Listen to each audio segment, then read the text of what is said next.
On the tee, the knackered golfist. Oh, get in there. Nice.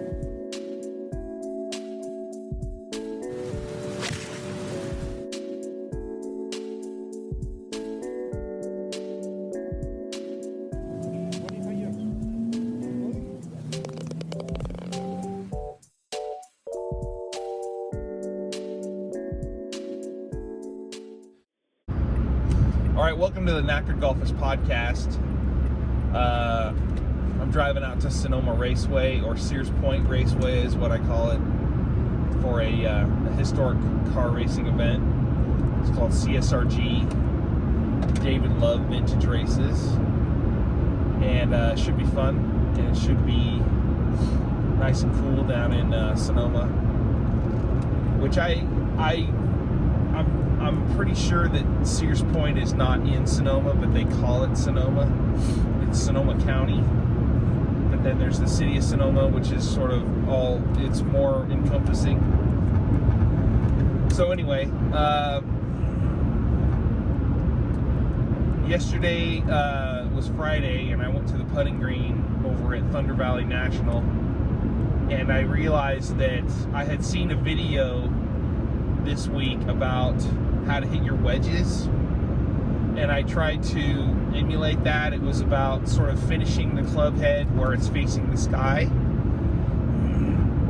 and I think that's important, and I think you can apply that to every club in the bag. I mean, I'm going to try it at least. I'm going to try it probably at the range somewhere today, and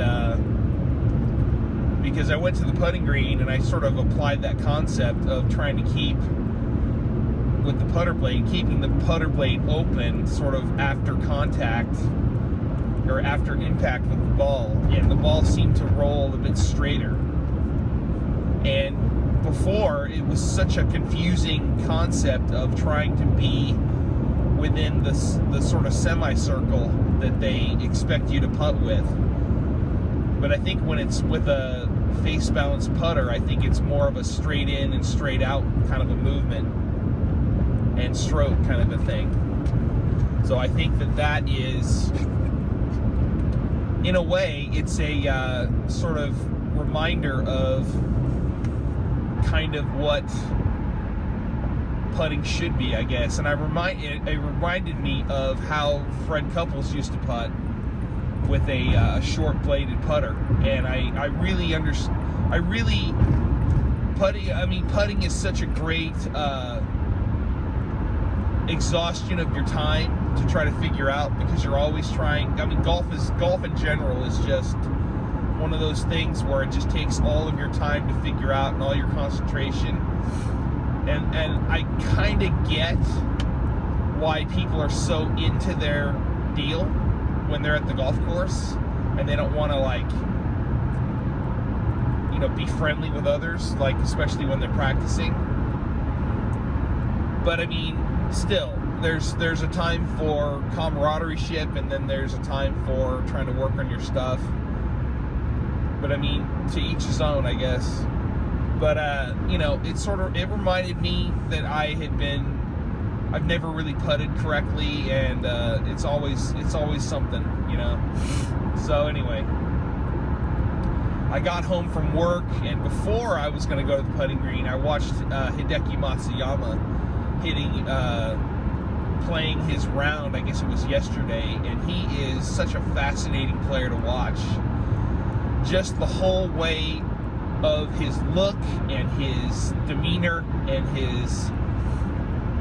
just the way that he pauses at the top of his backswing, and it's so unbelievable how he does that. And there's so much power in the golf swing, and he's not in any way inhibited by trying to maybe not hit the ball as far, especially on the grounds at Augusta National, because he's just I don't know, I find him fascinating to watch. I really do. And it's really interesting because he's not using the putter that he used when he won, I guess, in Hawaii. And I can't remember if he won Kapalua this year or not, but I know he won Hawaii. But he won with this putter that was specially made by Scotty Cameron, and it resembled to me one of those Ping Oblate putters. But I mean, if it's going to be a Cameron, it's going to be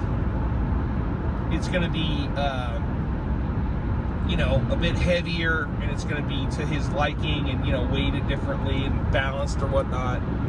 And who knows if there's a lot of offset on it either. But anyway, he's back to his old Scotty Cameron, or one of them, and he's doing well. I guess he's maybe in the top 10 right now at Augusta, and I just found it fascinating how Augusta National uses the Japanese language to sort of highlight his reel of playing around there. So it's really cool watching him. But he left a whole bunch of putts short yesterday, and he didn't really capitalize on the experience of being a champion there. He sort of let that sort of slide, I guess. But he was playing, I guess, with Shane Lowry and Bryson DeChambeau, and it's just so interesting how he won. And yet, once you win, it's like you're all caught up in what you're trying to find out there on the golf course with your swing and with your just however you approach the game. And it just so happens to be it's a convenience to kind of, by the way, I won this tournament, and he was like 4 under. Shane Lowry was 5 under, and Bryson was 7 under. So we'll see.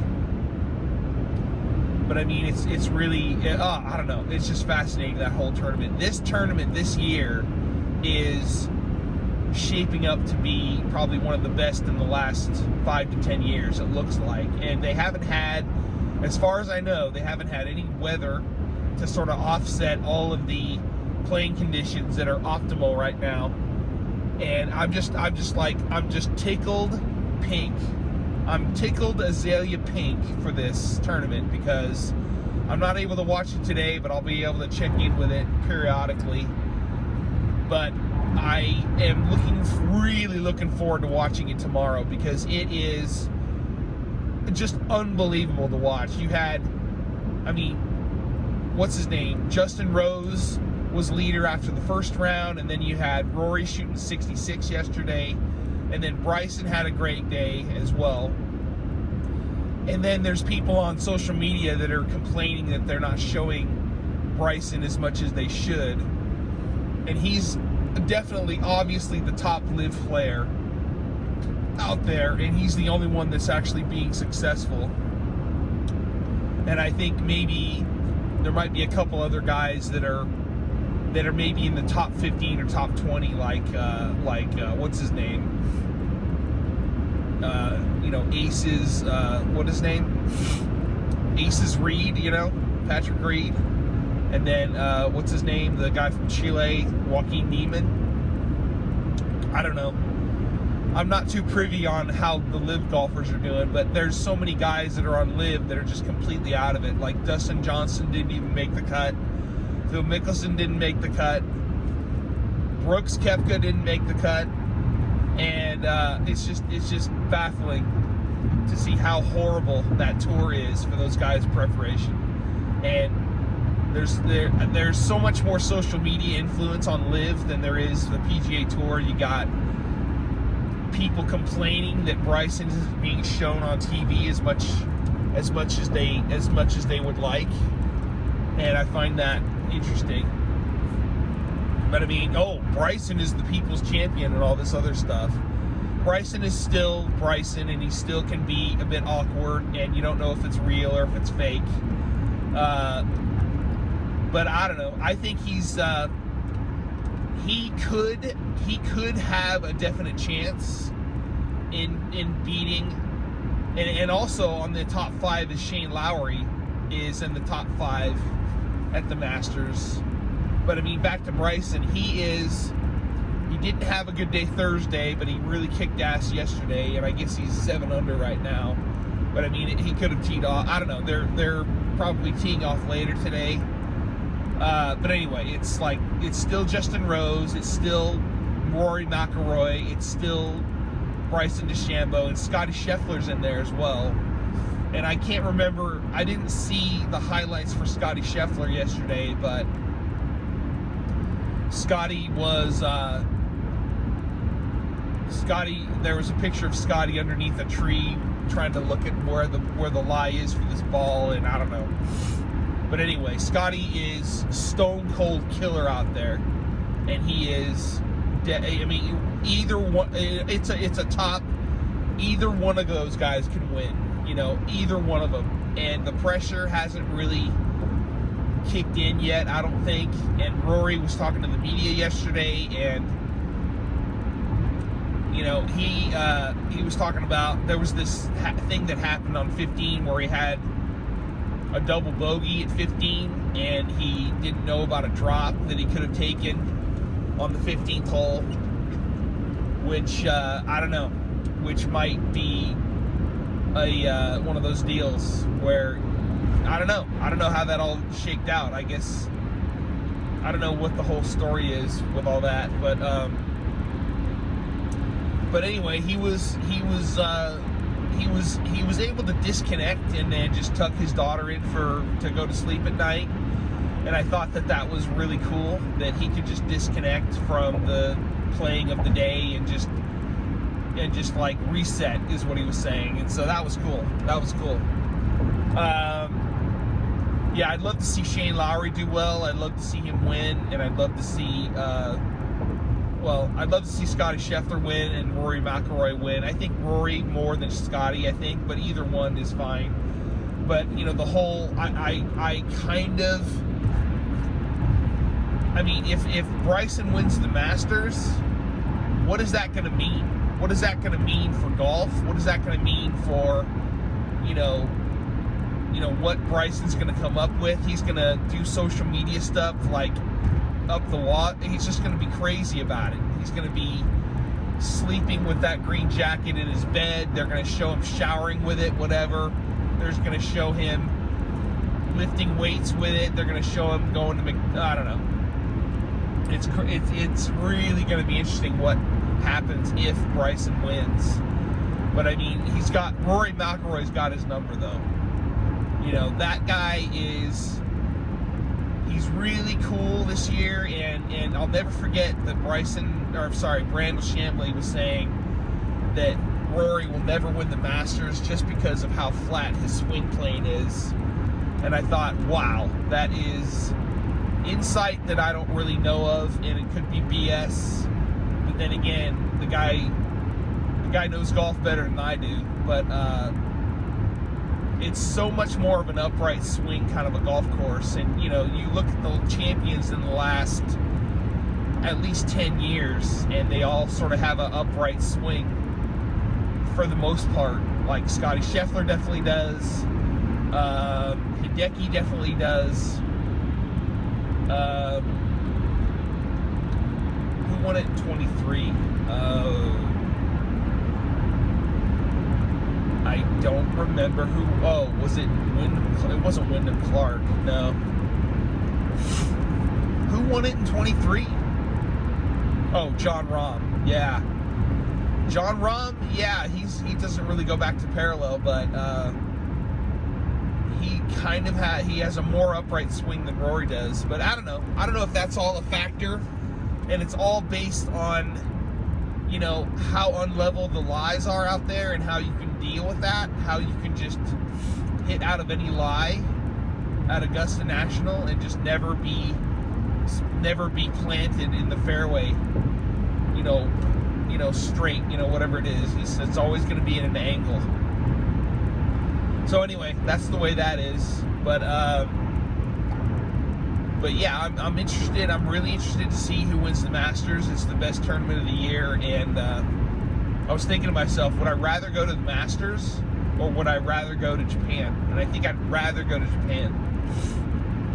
So I can't believe the amount of money that people spend just in the gift shop alone at that at that Masters gift shop, and they buy countless items that are probably, they cost highway robbery, and they just buy them anyway. And that whole garden gnome thing is not really to my liking. Anyway, other than that, can't think of anything else other than I put a thing behind my phone to help it stay together while I'm driving, and I think it's working. So hopefully it's going to turn out well, because I really want to do more driving videos, and I really want to make, cool driving videos for my other YouTube channels. So, and then also it's for me to pontificate for the podcast, if that's something that I can do, because I'm finding that the podcast is a bit cumbersome when it comes to recording content and then editing it, putting music in it. And I think using the iVideo thing on my iPhone is a bit easier, because you can use the music, you could add that in, and then you can just talk while you're driving and stuff. And I think it's cool. So today's a good day, and I'm looking forward to having breakfast at Ren's Cafe in Vacaville, California. And then I'm also really looking forward to visiting with the CRSRG group at Sears Point Raceway. So that'll be for my other YouTube channel. So we got 3-4 channels, all encompassing stuff. So I got the Knackered Golfist, I got the Observant Ear, and then I have the Racing Ear. So we'll see how that goes. All right, here we are in West Sacramento right now, and this has been completely backed up for the last 2 years with construction for this Yola Causeway. And this is a thorn in many people's side. It is Saturday, and people aren't, from the looks of it now, usually it's backed up right about here. But right here, we're coming off 80, we're coming off into 50, and then this is just one lane. So this is you got the exit here on the right, and then you have the Interstate 80 part here on the left. This is Enterprise Boulevard, West Capitol Avenue. This is just one lane right here with the moon in the distance. That little white dot you see there, that's the full moon getting ready to set. Oh my God, that's beautiful. So anyway, here we are. We got the trash cans on the side, on both sides, and this is just one lane here. No wonder it's crazy. So I work in this area, and I have to take another way to get to work. Otherwise, I'm going to be late like a half an hour just because of this Yola Causeway stuff. So it's really, really a pain. It's been really a big deal to get to work and whatnot. And so hopefully they'll be done with it soon.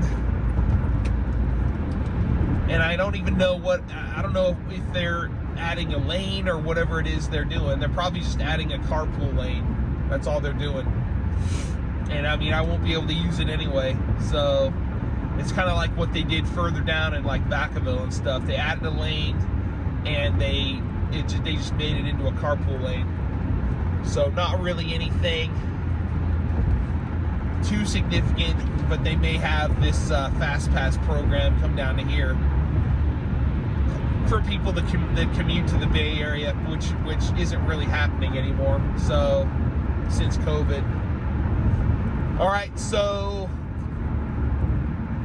we're still going over the Yola Causeway, and I've been driving for a few minutes. But yeah, so anyway, back to editing the podcast. So you got to record content. I have to email it to myself. I have to edit it using the Audacity free software, and that sometimes takes time that I don't really have. So I think there is a function on the YouTube channel where you can do a podcast episode. But then again, if you're gonna do a video, you might as well just do a video like this, where you're just talking, and you can just edit something, and you can add music to it, and you can make a video out of it. So who knows if people would actually watch or listen to that. But I mean, it's kind of cool. So back to the Masters. What I do love doing during the Masters week is watching most of the interviews, as many as I can, and I really like the way they pay homage to former champions. And this whole thing with Bernard Langer being his last year playing in the Masters, I thought was really cool. I thought they really did that well, and they really highlighted his career.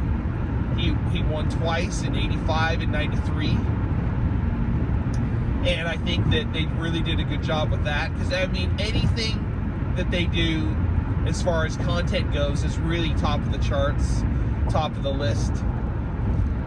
And it's really outstanding. It's just great. It's just awesome. I love the history of how Bernard Langer, chose golf over something else.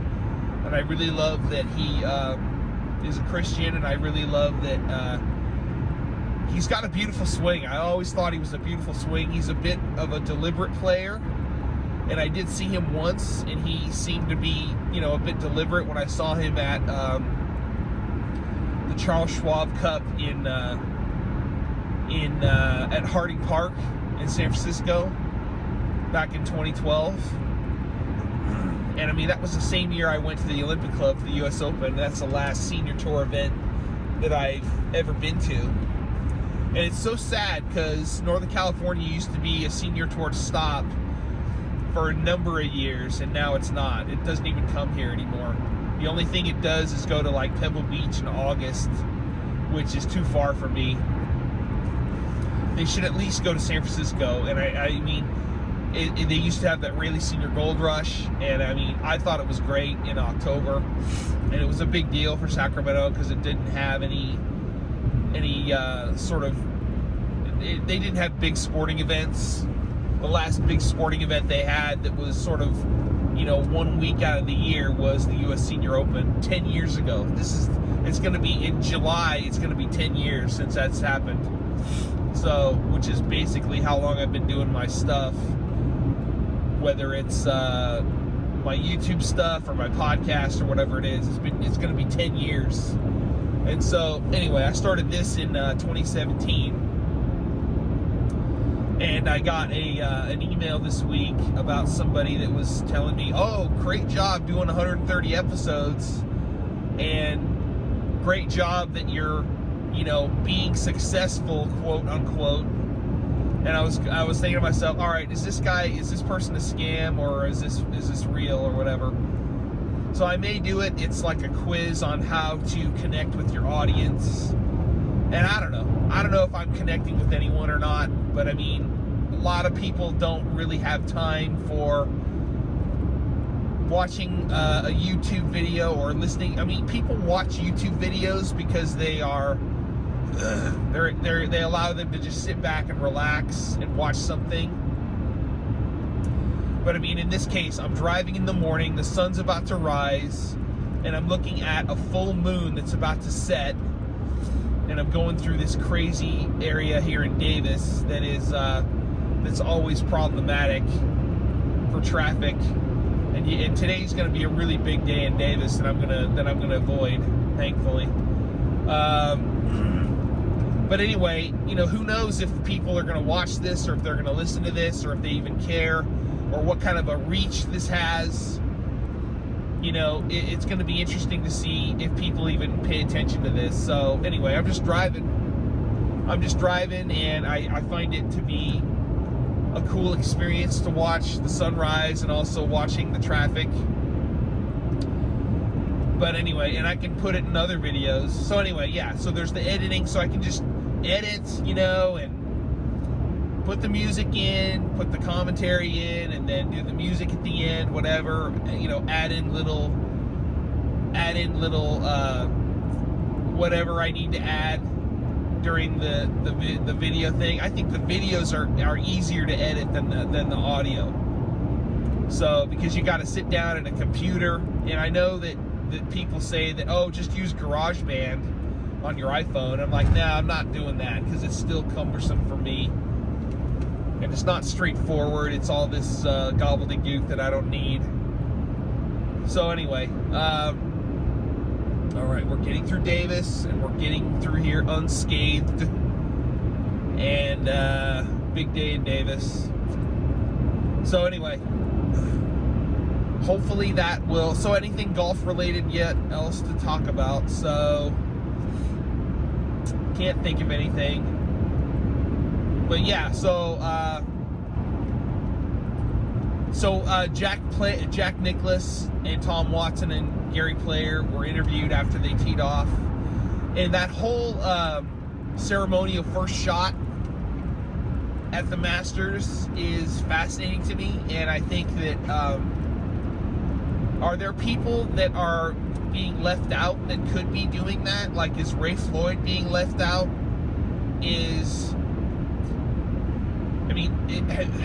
Are there any guys that have won the Masters in the 70s still around? I mean, oh wait, yeah, Charles Coody is still around. I mean, maybe they want to give it to the big three, because it used to be Arnold Palmer, Nicklaus, and Gary Player, but now Tom Watson is doing.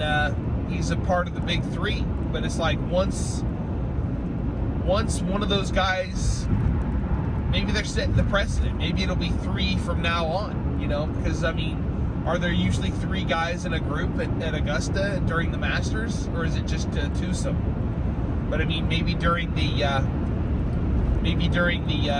week, the Thursday, Friday, maybe that's threesomes, you know, I don't know. So you got Charles Coody that won in, I think, like 71 or something. George Archer passed away, and he won in like 69. Fuzzy's there. Fuzzy won in 79. I think Tom Watson won in like 70. Oh, Gary Player won in 78. So anyway, so the guys that are in the 70s are starting to time out, and then you're going to have guys in the 80s that are still there, like Craig Stadler. Seve Ballesteros is no longer there. Tom Watson won in 81. Stadler won in 82. Seve won in 83. Ben Crenshaw won in 84. Bernard Langer won in 85. Nicklaus won in 86. Larry Mize won in 87.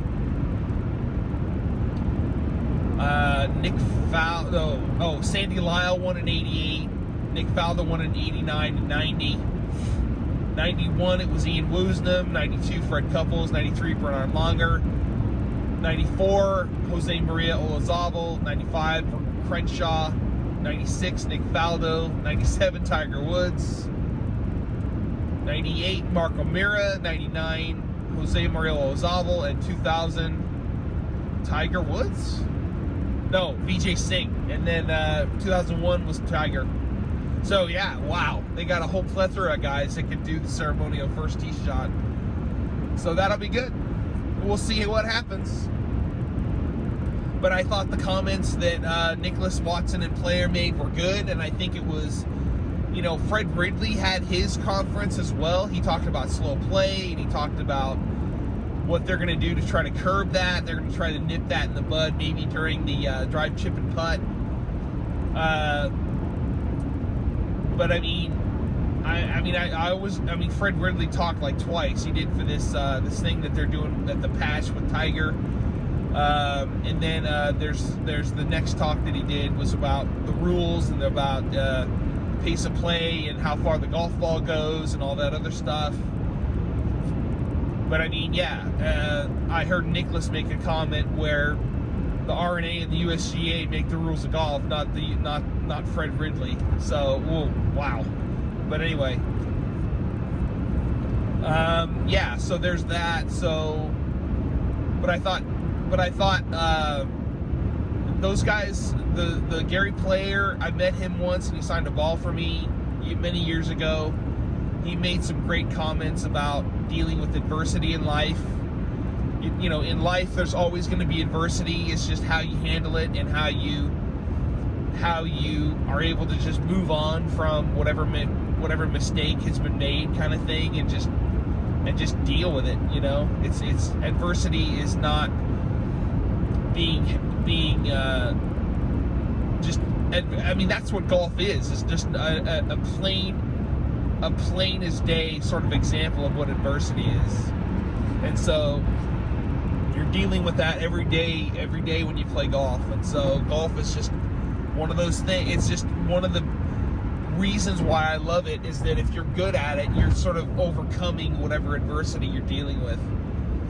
And still, you can face adversity in golf at any moment in your round, and it's just really really great. I think it's a great sort of leveler of how you think you're doing versus how you really are doing. So anyway, sun's starting to come up, and we are in Dixon, California. Dixon is between Davis and Vacaville, and I'm going to be stopping in Vacaville to have some breakfast. So anyway, I don't know really what to. Oh man, there's just so much stuff to talk about with the Masters. Just the emphasis in perfection that they have at the Masters, and I just was. If I ever get to go there, I'll probably just fall on my knees and start weeping because of how beautiful everything is. But then I don't know if I can get past all of the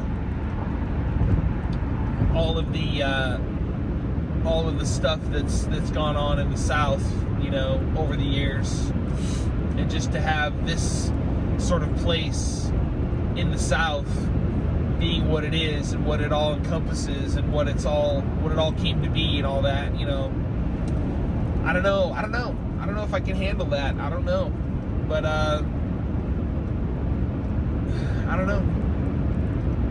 But anyway, it's a great tournament, and I think it's the best tournament to watch during the Majors Championship season. So the next majors that they're gonna have the PGA at Coral Gables.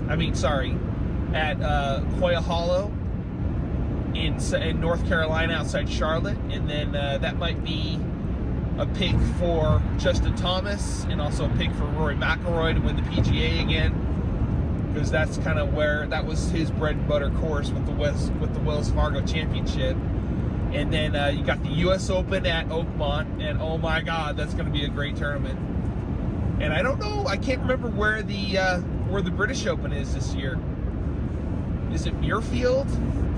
Is it? It might be Royal Portrush. Might be Royal Portrush in Ireland. So who knows? Who knows? That would be. Just to see Rory McIlroy win one of those majors would be great. I just think it's great. So we'll see what happens. We'll see how it all goes. And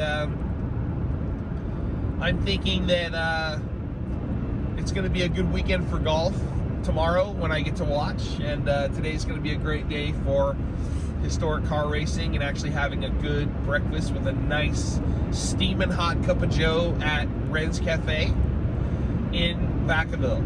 So I'm looking forward to that.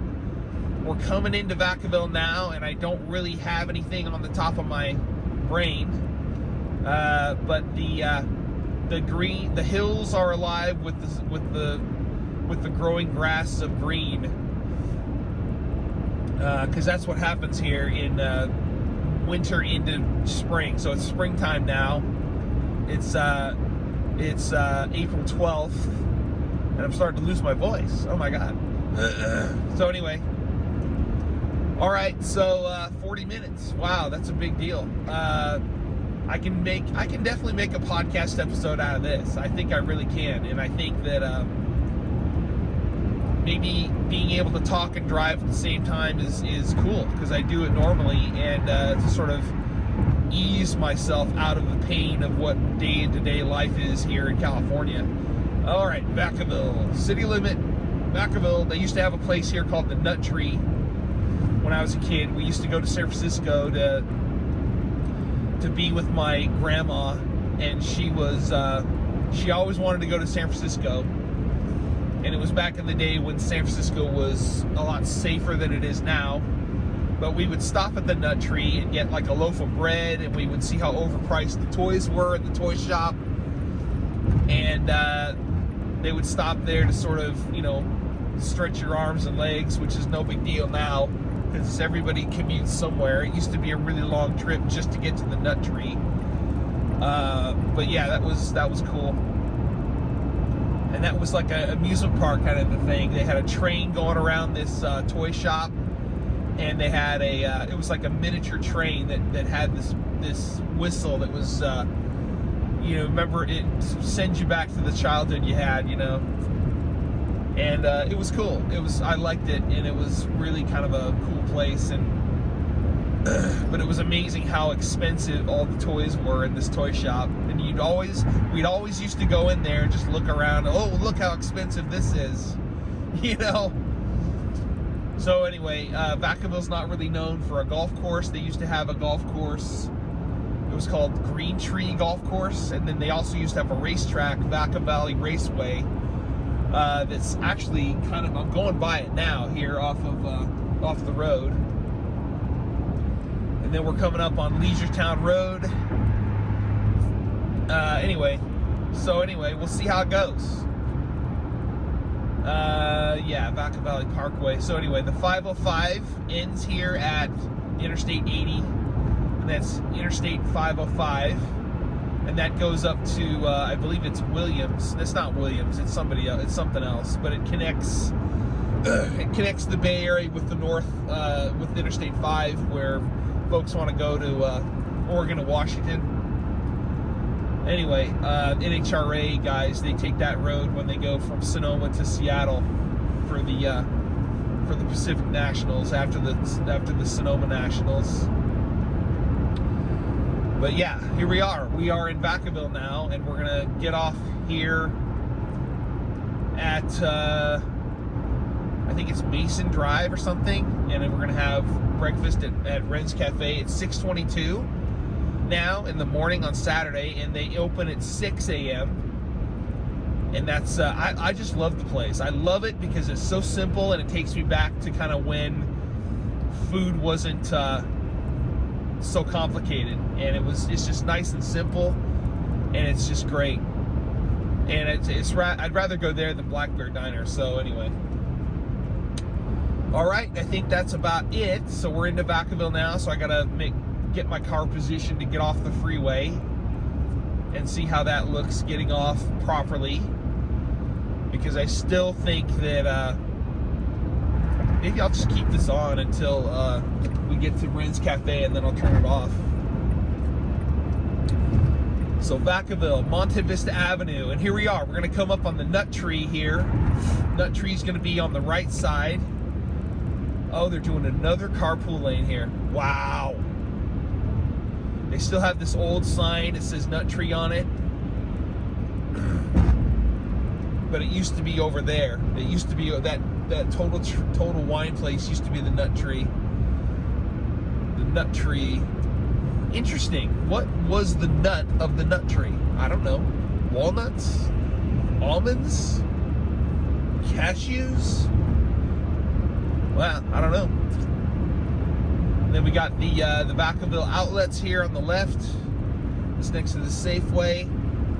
So now we're starting to get into more undulating terrain. We're getting out of the valley. We're getting into the hills. So that's kind of where it ends. You know, the valley sort of ends back there where the Nut Tree is, kind of. And then we start getting into more undulating terrain.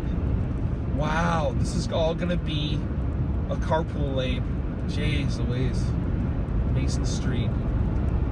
No, it's not Mason Street. All right, I got to get over. Oh, there's a Nissan Z. Wow, nice.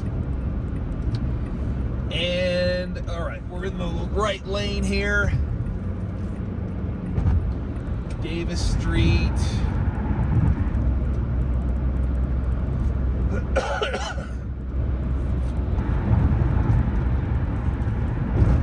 You don't work for Nakatomi if you're not one of them.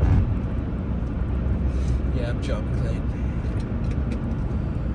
Okay, here we are. Interstate 80 West wow, speed limit 55, really? Because it's a work zone. All right, it's not Davis Street. There's the Brendan Theaters. There's a good Outback here. If you ever come to Vacaville, you get more flavor out of your Outback. There's a lot more. I mean, the last time we were here may have been 2 or 3 years ago, but I remember being a bit more well fed at the Outback in Vacaville than the one in Roseville. So that's a plus. All right, here we are. What is it? Alamo Drive. Here we go. Black Bear Diner on the right, and we are approaching underneath the underpass. All right, here it is. Ren's Cafe. Ren's Cafe here on the right. There it is. That's where I'm having breakfast. So we're coming off the freeway here at 46 minutes, and we're going to make a quick turn into the parking lot for Ren's Cafe, and everybody's here. Holy crap, the police is here. There's a lot of farmers that come in here for stuff. Oh wow, Vacaville police. Oh my god, look at all these guys. All right, here we are at Ren's Cafe. Thanks so much for watching and listening. This is the Knackered Golfist podcast on the Observant Ear Radio Network. On the tee, the Knackered Golfist. Oh, get in there. Nice.